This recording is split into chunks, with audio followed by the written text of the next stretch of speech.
How's it going? I'm here for day 161 of Fergal's Tune a Day.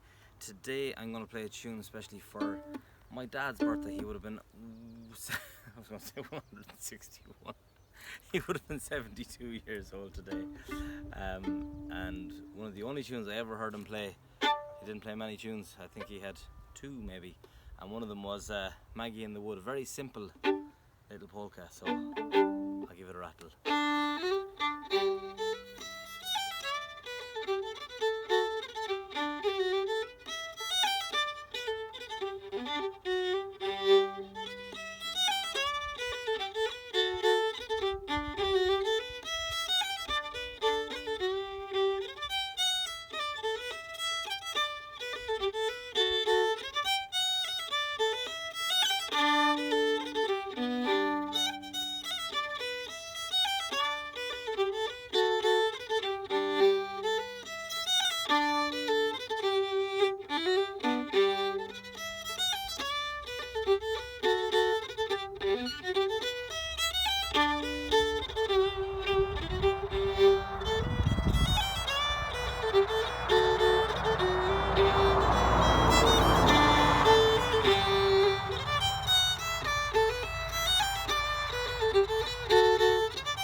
See you tomorrow for day 162.